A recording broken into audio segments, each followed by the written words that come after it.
Welcome back in, everybody. The PDQ Restaurant Point of Sale Post-Game Show. That was the Independence Blue Cross ground game brought to you by Independence Blue Cross, the region's strongest network of doctors and hospitals. Means you can choose where, when, and how you get the care you need. Independence Blue Cross. Learn more at ibx.com. Yeah, so on the night, Jack, and I will tell you, I thought Swift was excellent.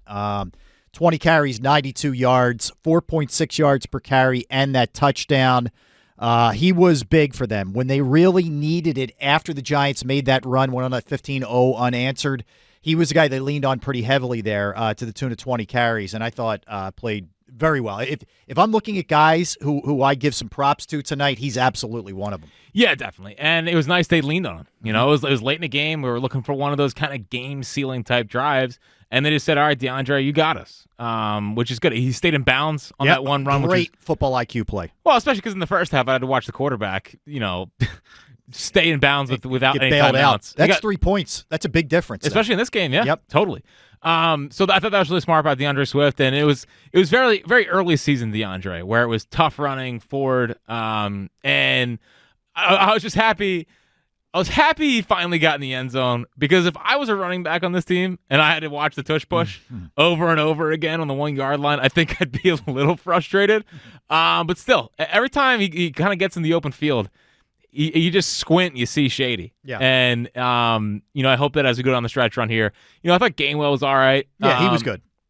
We did not get the Boston Scott anytime touchdown, which was heartbreaking. He actually almost cost them the game with some of the plays. So, the Boston Scott thing might be dead, but regardless, it was good to see him, DeAndre Swift, kind of have a good day. Jalen rushing, didn't really do much. I mean, for 34 when needed. Yeah, it was fine. I mean, it's over 4 yards per carry. It's fine. He was fine with his legs. I didn't think he was terrible with his legs. Obviously, besides that play at the end of the half. Staying in bounds, I mean, they got a delay of game because the Giant player essentially was like laying on the football, claiming he recovered it. Whatever. Anyway, it worked out. You got 3 out of it, but it was fortunate. Yeah, it was very quiet for AJ for a long time, and then he came on. Yeah, he came on late, which was important. Wasn't able to do that last week against Seattle. It's clear those two late in games, they want to go to each other, which is good. But I will be interested to see what comes out about his injury after the game, because he kept wincing. Yeah, something was wrong. Something was off. So that's something to definitely keep an eye on as this week kind of goes on. Maybe he's got hit in the back. He got popped. He did on that play. Yeah. So he had a good day. It wasn't overwhelming, but winning plays when it mattered. No question. Let's go to Shay in West Philly. Shay, you're on the Eagles postgame show. Shay, not ready. Let's go to Neil in Belleville. Neil, always ready. Eagles postgame show. Gentlemen, thanks as always for taking my call. I greatly appreciate it. No problem, Neil. What do you got, pal? Always nice to be the leadoff hitter. Couple things. Sir. So this is the equivalent of putting a Band-Aid on a hemophiliac. I mean, all this really did, yes, getting the win is obviously important, but I think what you said in the beginning of the show was important. It doesn't really reset anything either positively and still amplifies the negative.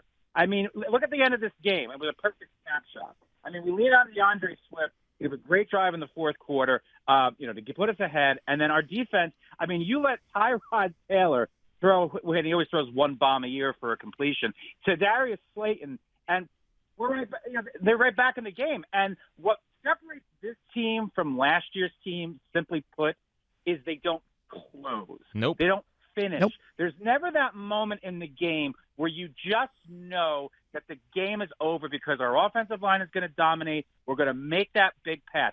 That step behind and one play too late or one play missing is what really separates the team from the others. Big question for you. Even if we win against Arizona and the Giants, let's say we somehow get the first seed. My question is this, to lead off. Even if we get to the first seed and they have to come, to Philadelphia to play us, does this really right the ship? Do we get a big reset if we're the number one seed? Or are we going to look at this through the lens of we still have the same problem and we're extremely vulnerable as the number one? Yeah, so here's what I'll answer, and you're dipping out a little bit, Neil, so thank you. Appreciate the call. The odds are we're going to feel the same way that we feel right now, which is extremely apprehensive about these playoffs. Yes. Now, They could go out and win 48-0 the next 2 games, and maybe we feel a little bit better. That could certainly happen. But I'm just telling you right now, as we sit here, and you got 1 game against the Cardinals, who stink, or 3-12, and the Giants, we saw what they are. You have 2 games left. As we sit here right now, Jack, and they vaulted themselves back into that number 2 spot right now. So that's great, standings-wise. Yes.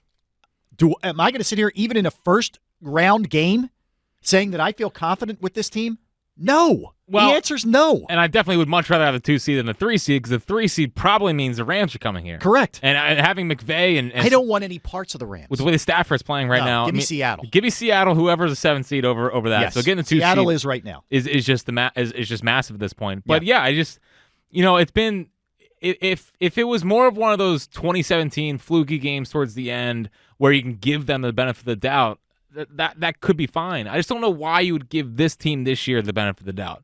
Like, that was closer to what we've seen all year. They've played down to bad teams. They've kept bad teams around all year. Yeah. They haven't been able to close. The offense was much better tonight. That's great. They put up, 33. 465 yards of offense. Jalen looked pretty good. The 1 turnover was a bit fluky. Defensively, there's still huge problems. Mm-hmm. I mean, huge problems. Do you really trust them to be able to stop any team? No. Like, again, Baker in the playoffs, the way he's playing right now. Stafford in the playoffs. The Lions in the playoffs. Dallas here. I mean, they're definitely different on the road, and it all leads to that Niners game in the NFC Championship game. But all those games leading up to the NFC Championship game, I can't walk into being like, they got it. No, look, there's 2 things that are mystifying. 1, they continue to turn the ball over at an insane rate, and 2, the pass rush, which was supposed to be, other than the offense, the defensive strength of this team. And I know Reddick made a bunch of plays, even though he didn't get sacks. He did. He was clutch late. Yes, but where is Sweat? Where is everybody else? Where's Jordan Davis? Where's Jalen Carter? Right. I don't want to hear how Jordan Davis and Jalen Carter are tired. I don't want to hear it. This is big boy football now. You're not a George anymore. It's why you're paid to do this. Yeah. I mean, come on. Well, I mean, they're going to be down, 35 sacks off of last year's team, and then the only player they lost was Hargrave. Exactly. And Hargrave was a good player, but Jalen Carter shouldn't be to this degree. Jalen Carter should be just as good. Yes. It's as simple as that. He's a 9th pick in the draft. Exactly. And he was down at the end of the year. He also got super lucky on the false start. He did. Like, it was what, 3rd and 3? They got a couple breaks. Roby interfered on the last drive. It wasn't called. There was a lot of look. And again, that's football. I get it, but there were some things that went their way. So when we're usually belly aching about the refs, they got some calls tonight, which bailed them out. 215-592-9494. We're going to hear from Nick Sirianni. We are going to hear from Jalen Hurts. We're going to hear from you as well. Jack Fritz, Rob Ellis, PDQ Restaurant Point of Sale postgame show on the Eagles Radio Network, presented by PNC. Make today the day on 94 WIP.